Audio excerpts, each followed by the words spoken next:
There is a notebook on the desk in front of me. The leather is cracked. The spine has given up. Inside, one sentence is underlined by a hand that has been dead for 160 years. The sentence reads, "Wash your hands. It is that simple." Next to it, in a different hand, in different ink, someone wrote one word. The word is absurd. That notebook belonged to a man named Ignaz Semmelweis. He was beaten to death in an asylum in Vienna in August of 1865. He died of the exact infection he had spent his entire life trying to teach doctors how to prevent. Today, every surgeon on Earth scrubs his method. Not one of them calls it his. My name is Blackwell. I keep the notebooks. I keep the letters the world threw away. I keep the last words of men the world laughed at. And tonight, I want to show you 6 of them. 6 warnings the world rejected. 6 minds the world destroyed. 6 revenges the world had no choice but to swallow. The last one is still finding out. Start with a boy born in 1853 in a village called Zundert in the Netherlands. His father was a pastor. His mother was cold. His name was Vincent van Gogh. He failed at everything before he tried to paint. He worked as an art dealer, and they fired him. He tried to become a preacher, and the church refused to ordain him. He went to live with coal miners in a place called the Borinage in Belgium, gave away all his possessions, slept on straw, and the church committee came to inspect him and told him he was disturbing the dignity of the clergy. They dismissed him. He was 27 years old, and he had failed at being a dealer, a teacher, a preacher, and a son. So he picked up a pencil. Between 1880 and 1890, he made 2,100 works of art. Think about that number. 2,100. Paintings, drawings, sketches. In 10 years. In a single decade, he produced more than most artists produce in a lifetime.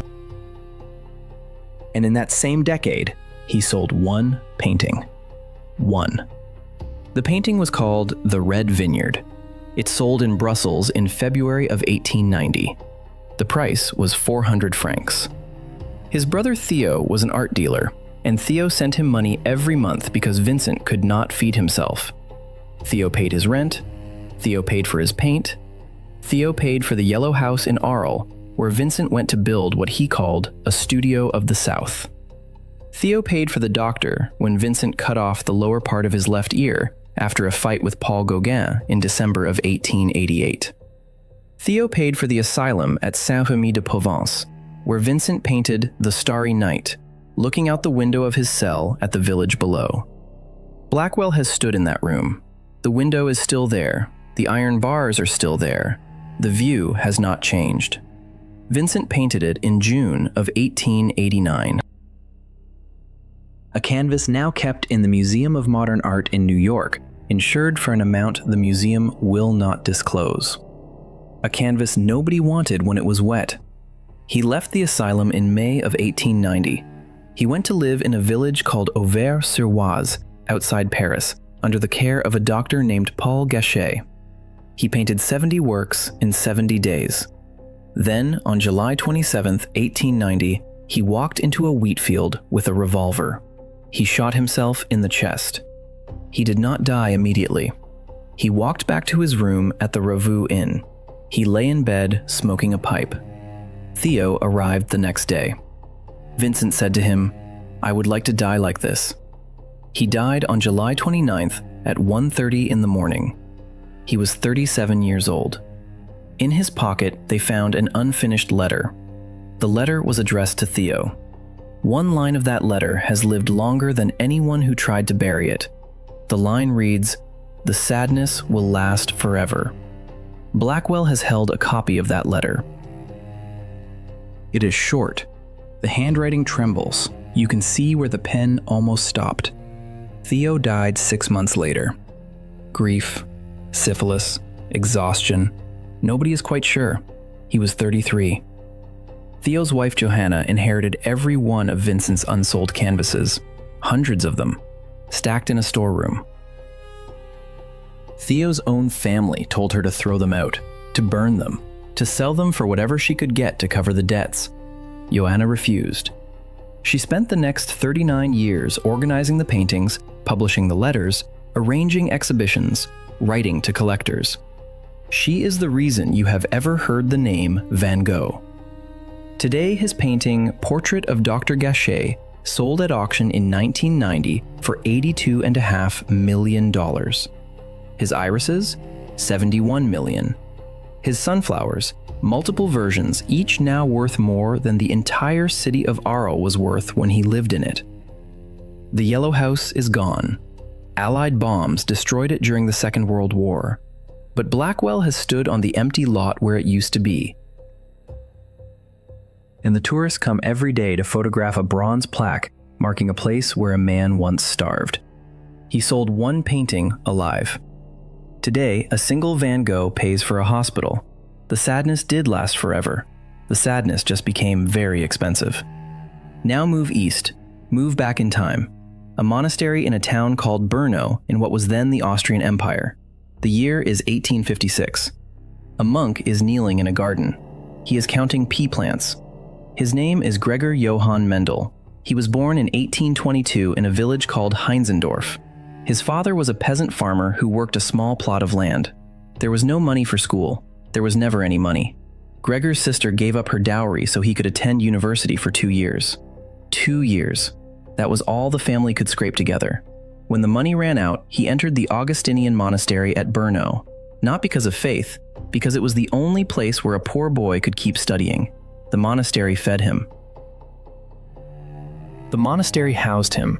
The monastery gave him books. He became a monk. He was ordained a priest.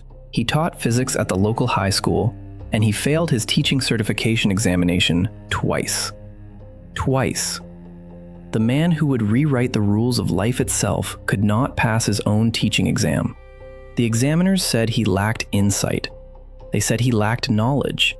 They said he was not fit to teach school children. So he went back to the garden. Between 1856 and 1863, he grew 29,000 pea plants. 29,000. He crossbred them. He tracked the offspring. He counted the tall ones and the short ones. He counted the smooth seeds and the wrinkled seeds. He counted the yellow and the green. He tracked 7 traits across generations. And slowly, by counting, he found the rule. The rule was this: traits are carried by discrete units. The units do not blend. One trait dominates, the other hides. But the hidden one does not disappear. It waits. It reappears in the next generation in predictable ratios, 3-to-1, 9-to-3 to 3-to-1. The rule was mathematical. The rule was the rule of genetics itself. He had found it in a monastery garden in Moravia. In 1865, he presented his findings to the Natural History Society of Brno. The room contained perhaps 40 people. Nobody applauded. Nobody asked a question. Nobody seemed to understand what he had just said. He published his paper the next year in the Proceedings of the Natural History Society of Brno. The paper was titled Experiments on Plant Hybrids. He mailed off prints to 40 of the leading scientists of Europe. He sent one to Charles Darwin. He sent one to a botanist named Carl Nageli, who was the most respected plant biologist of the era. Darwin never opened his copy. Blackwell has seen that copy. It sits today in the library of Down House in Kent, England, with the pages still uncut. Charles Darwin, the man who built the theory of evolution, had the mechanism of inheritance sitting on his shelf, and he never cut the pages to read it. Nageli read his copy. Nageli wrote back and told Mendel his work was interesting, but that he should try the same experiments with a plant called hawkweed. Mendel did. Hawkweed, by a cruel accident of biology, reproduces in a way that breaks all of Mendel's ratios. The hawkweed experiment failed. Nageli wrote back that Mendel's ideas were therefore unreliable. And that was it. That was the review. That was the end of the conversation. Mendel was elected abbot of his monastery in 1868. He abandoned science. Administrative duties consumed him. He argued with the Austrian government over taxes. He got depressed. He got fat. He died on January 6, 1884, of kidney disease. He was 61. The new abbot who replaced him ordered most of Mendel's scientific papers burned to clear space in the monastery archive. Blackwell has held the edge of what survived. A few sheets, a notebook. The rest is ash. 16 years passed. In 1900, 3 separate scientists working in 3 separate countries independently rediscovered the rules of inheritance. A Dutchman named Hugo de Vries, a German named Karl Correns, an Austrian named Erich von Tschermak. 3 men, 3 countries, 3 sets of experiments. All 3 came to the same rules. All 3, when they went to the library to check what had been done before, found a paper from 1866 by a dead monk named Gregor Mendel. All 3 realized in the same terrible month that they had been scooped by a man who had been lying in a grave for 16 years. The paper was the same. The rules were the same. The ratios were the same. Mendel had been right for an entire generation of science while his body rotted under a stone in Brno. Today, every biology textbook on Earth opens with his name. The laws are called Mendel's laws. The unit of inheritance he predicted is called the gene. The entire field he founded is called genetics. $3 billion were spent mapping the human genome. Every one of those dollars was spent chasing what Mendel found in a pea garden with no funding and no assistant and no recognition and no reply to a single letter. Blackwell has stood in that garden. It is still there.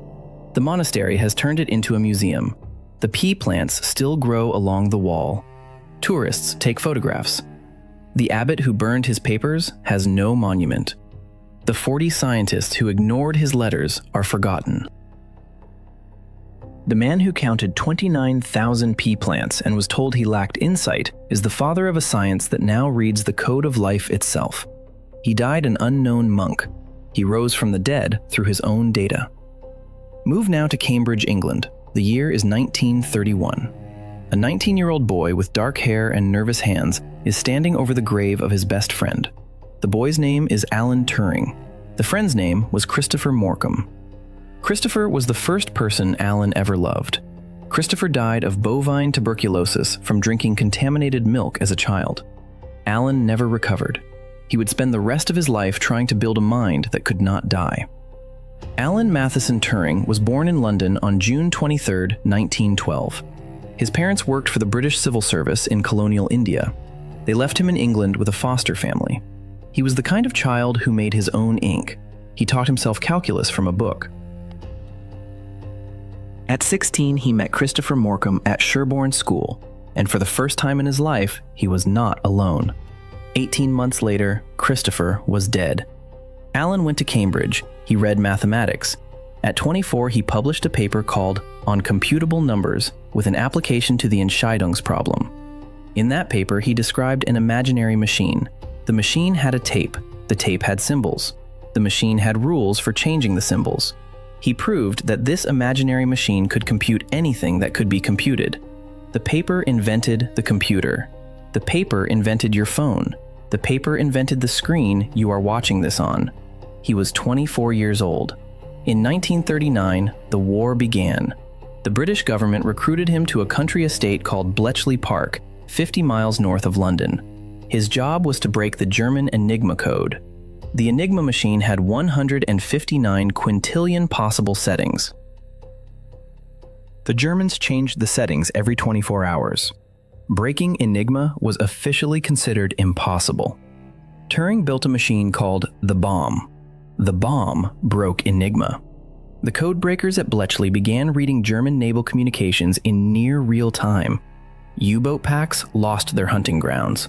Convoys got through. The supply lines held.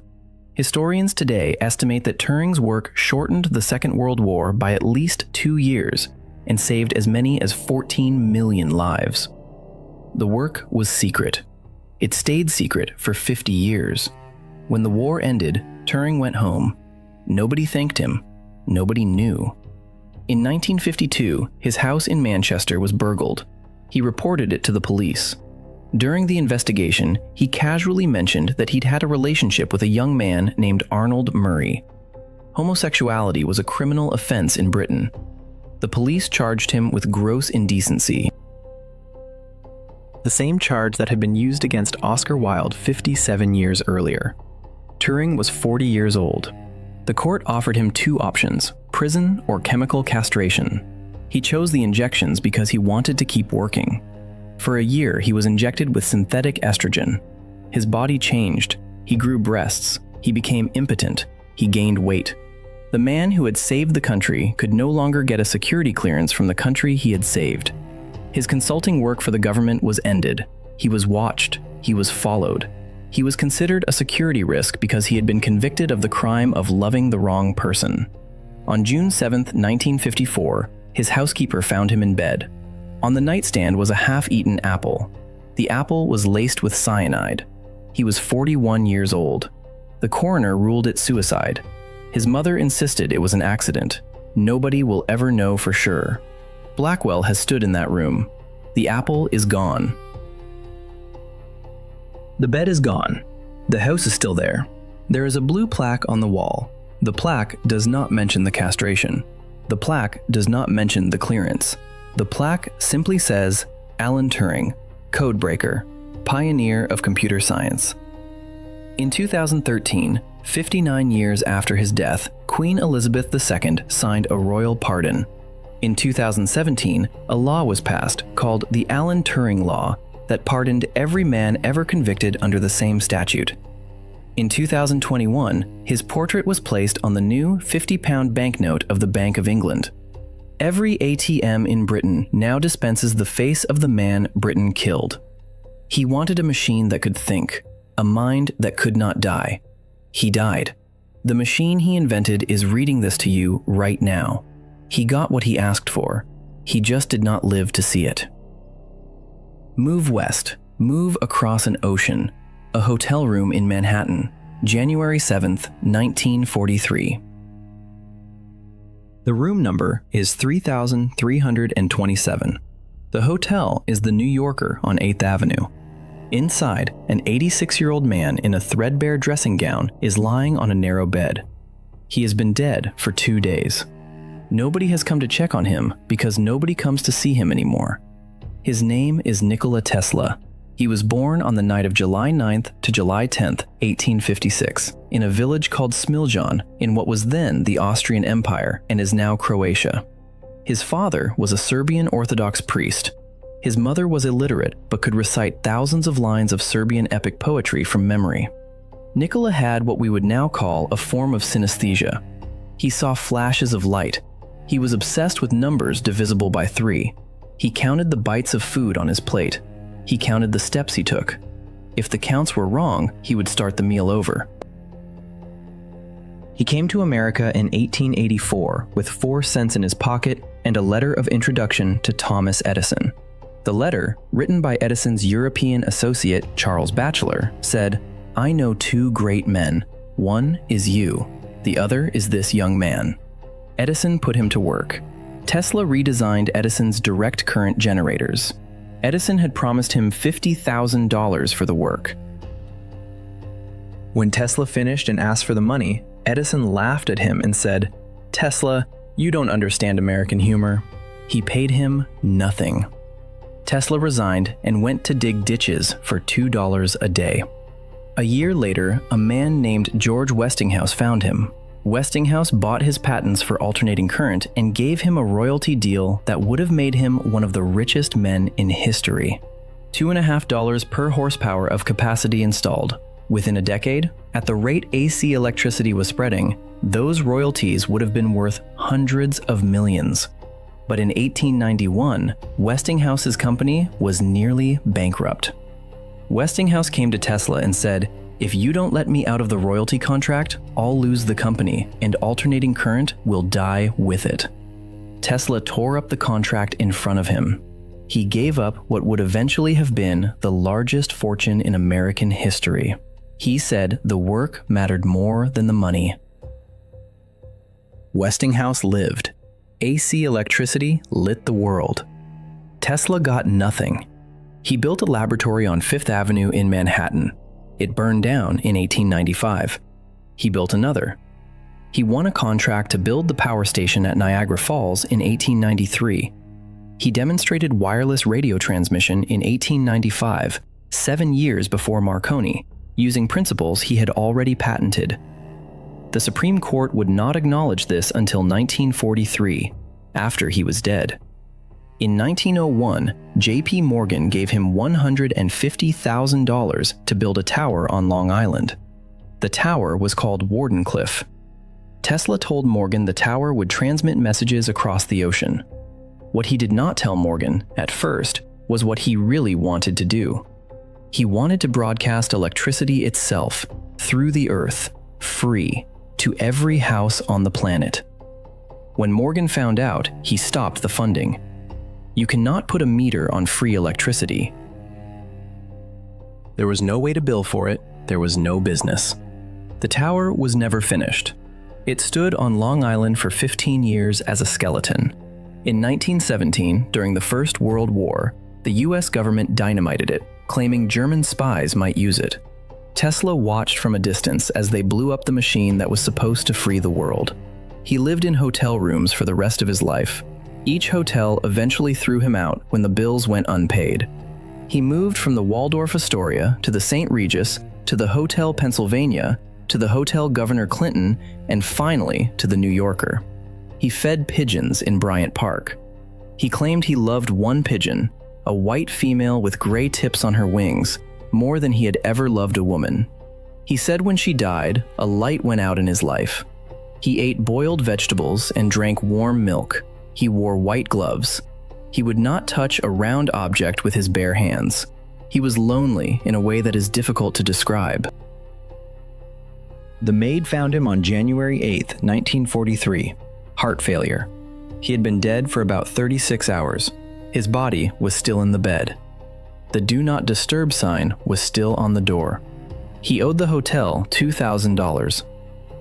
Within hours, before his nephew could even be notified, agents from the FBI and the Office of Alien Property arrived at the hotel.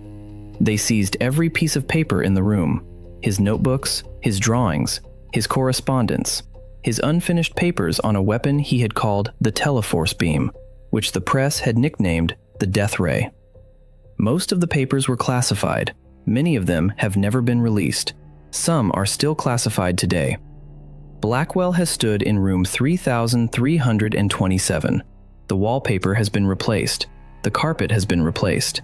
The view is the same: a brown brick wall across an alley. The number on the door has not changed. If you stand very still, you can almost hear the pigeons. Today, the largest automobile company on Earth by market value is named Tesla. Its founder was not alive when Nikola Tesla died. The company uses alternating current motors designed on principles Tesla patented in 1888.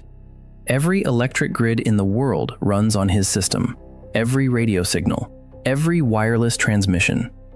The man who gave it all away died alone, counting pigeons, owing $2,000 to a hotel on 8th Avenue. He did not want money. He wanted to give humanity free power. Humanity would not allow it.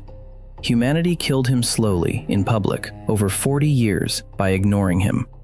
Then humanity put his name on cars that cost $80,000 each. Now travel back 400 years, to a town called Arcetri, on a hill just outside Florence, in Tuscany, in Italy. The year is 1642. A blind old man is dying in a stone house. He has not been allowed to leave this house for the 30 of 1610. He turned that telescope toward the sky. What he saw destroyed the universe. He saw mountains on the moon. The moon was supposed to be a perfect, smooth, heavenly sphere. It wasn't. It had craters. He saw 4 bright points of light moving around Jupiter. Moons. Jupiter had moons. The entire theological model of the universe said that everything orbited the Earth. Here were 4 bodies that clearly did not. He saw that Venus had phases, like our moon. Phases that could only be explained if Venus orbited the Sun. He published his observations in 1610 in a small book called Sidereus Nuncius, the Starry Messenger. Europe read it in a month. Europe went silent.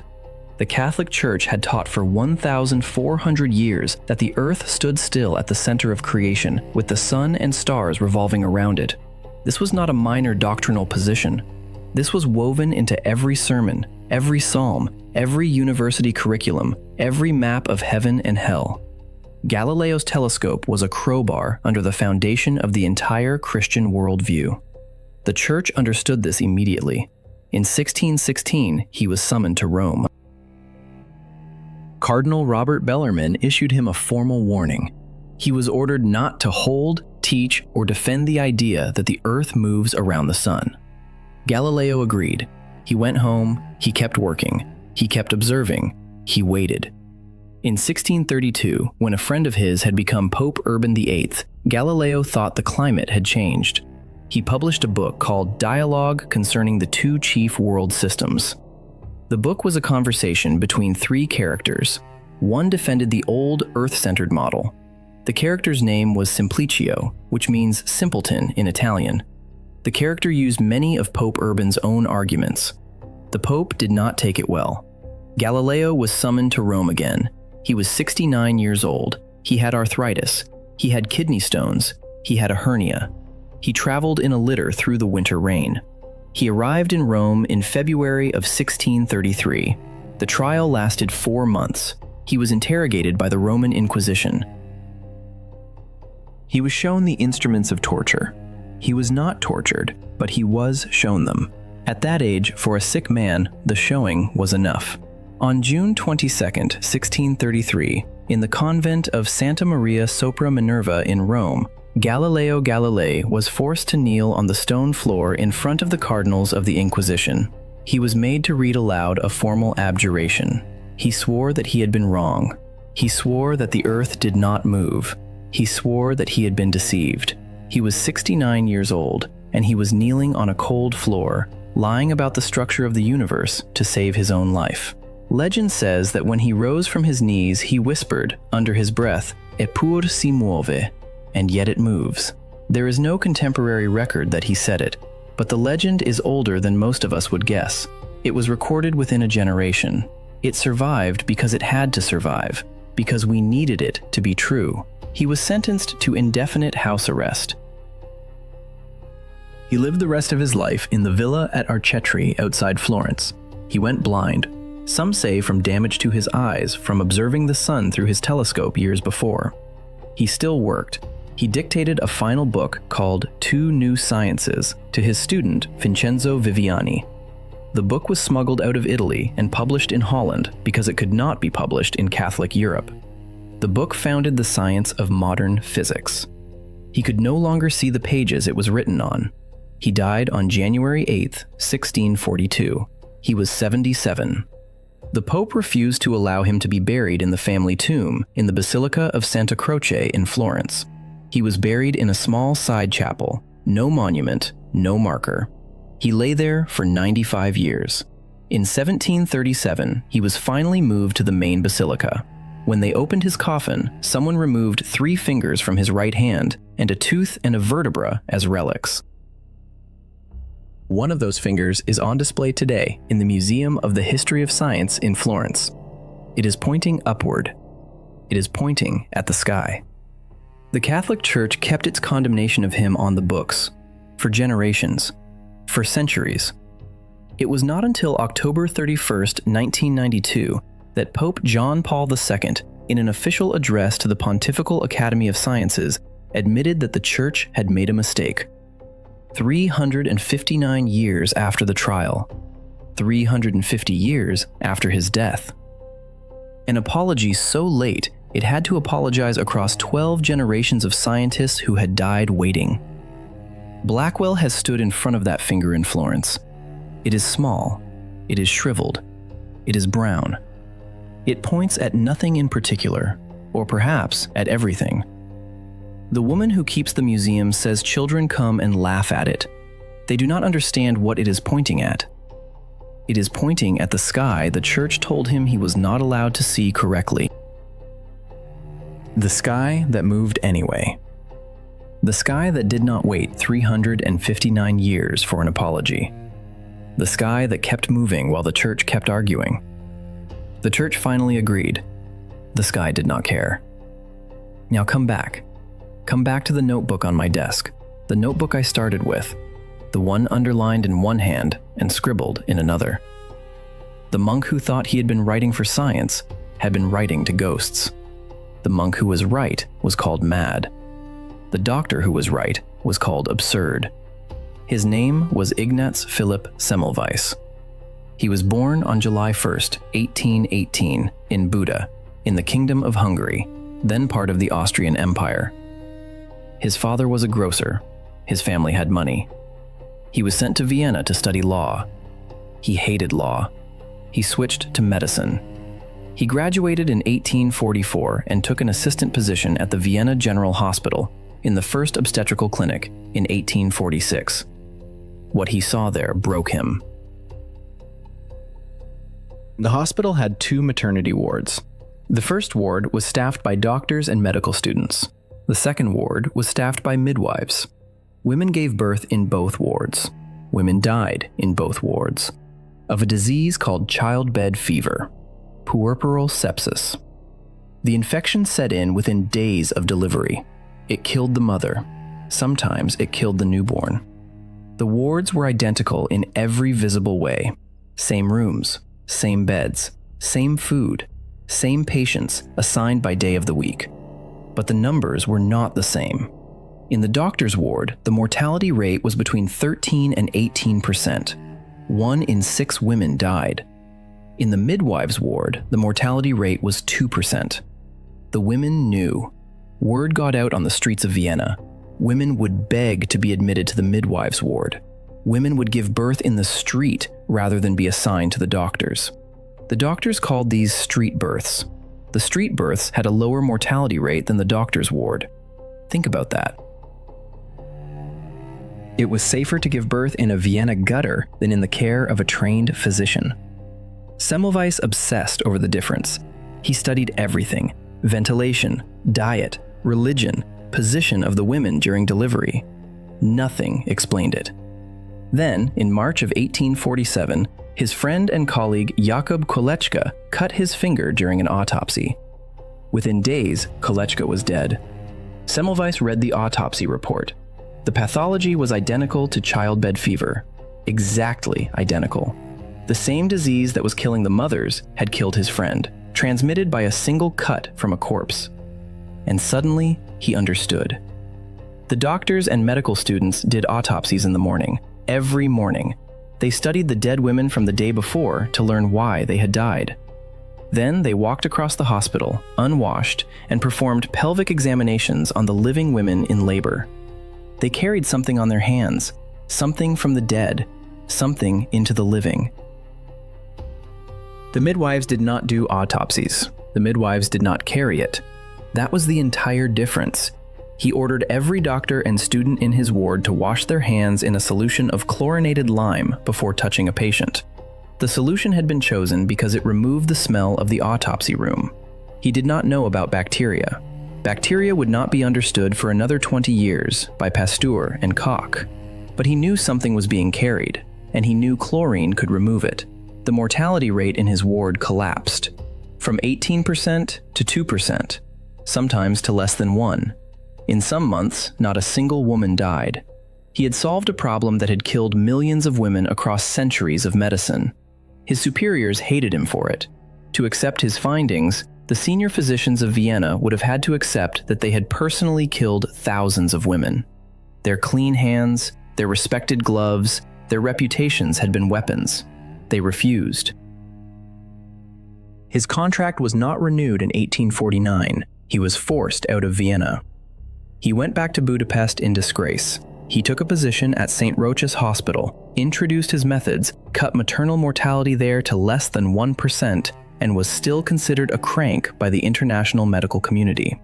He finally published his findings in 1861 in a book called The Etiology, Concept, and Prophylaxis of Childbed Fever. The book was dense, it was technical, it was angry, it was ignored.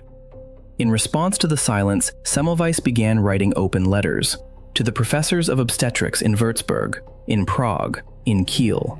In the letters, he called them murderers. He said, "You are killing women." He said, "Wash your hands or you are a murderer." He said, "The blood is on your hands and it is still there because you refuse to wash it off." The letters got him blacklisted. They also got him institutionalized. By 1865, his behavior had become erratic. He may have been suffering from early dementia. He may have been suffering from syphilis. He may simply have been broken by years of watching women die while his colleagues laughed at him. His wife and 2 doctors lured him to what he thought was a medical consultation in Vienna in July of 1865. It was an asylum. He was committed against his will. When he tried to leave, he was beaten by guards, severely. He was put in a straitjacket and locked in a darkened cell. 2 weeks later, he was dead. The cause of death was sepsis, the same disease he had spent his life fighting. An infected wound on his right hand, probably inflicted during the beating, had gone into his bloodstream. The man who had discovered how to stop sepsis died of sepsis, in chains, at the age of 47, in a Viennese asylum on August 13, 1865. He was buried in Vienna. Very few people attended. The Medical Society of Vienna did not send representatives. The professor of obstetrics who had replaced him at the hospital published an obituary that mocked his ideas. 20 years later, Louis Pasteur and Joseph Lister and Robert Koch proved him right. Germs existed. They caused disease. Hand washing saved lives. Antiseptic surgery became standard. The mortality rate for women in childbirth collapsed across Europe. Millions of women lived who would have died. Not one of them knew the name Semmelweis.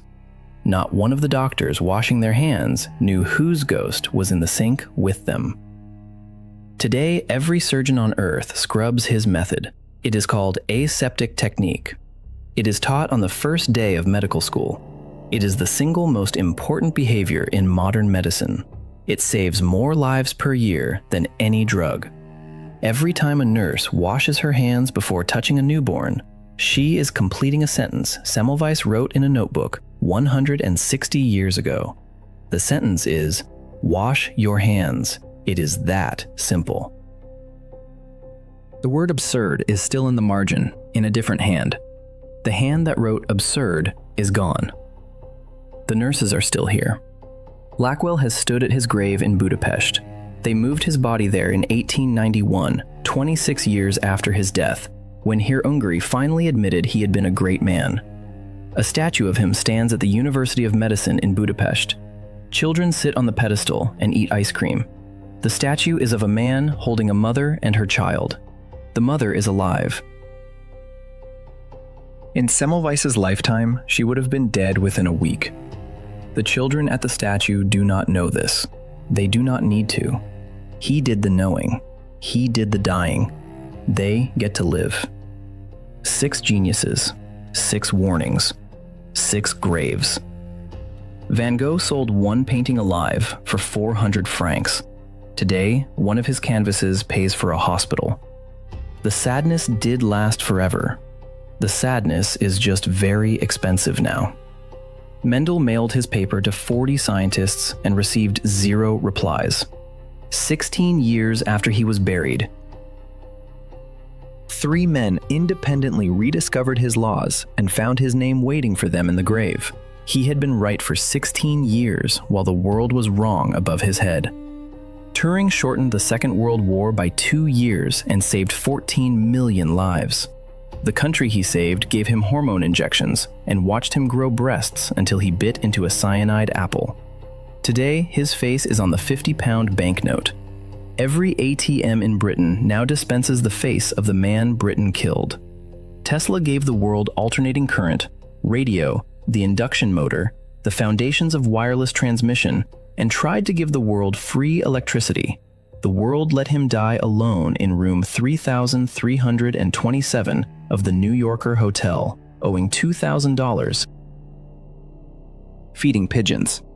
Today, the largest car company on Earth carries his name. Its founder was not alive when Tesla was counting his last pigeons.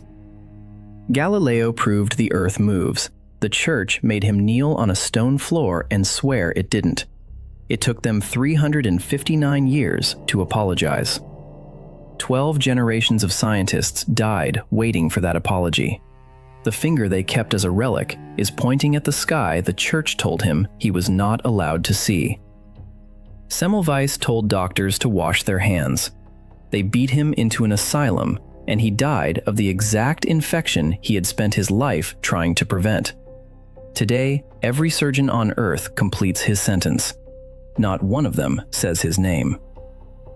These are the 6. These are not all. There are more notebooks on the shelves behind me. There are more letters in the drawers.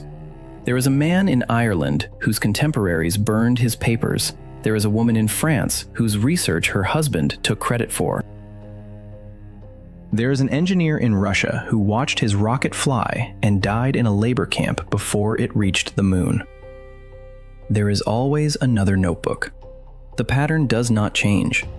Someone right now in a small office, in a borrowed lab, in a monastery garden, in a hospital ward, in a hotel room, is being told their work is absurd, is being told to wash their hands less, is being told to stop counting pigeons, is being told the earth is flat and to stop saying otherwise, is being told the old way is fine, is being told to sit down. In 30 years, or 50 years, or 359 years, the world will carve their face into something.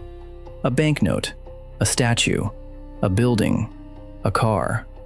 The world will apologize with its mouth full of the wrong food, late, at a graveside, to no one. History is already deciding whose apology will come late. Blackwell closes the notebook. Somewhere, a scientist is being laughed at right now. Somewhere, a doctor is being told to sit down. Somewhere, a painter is selling one canvas for 400 francs. The sadness will last forever. The sadness always does.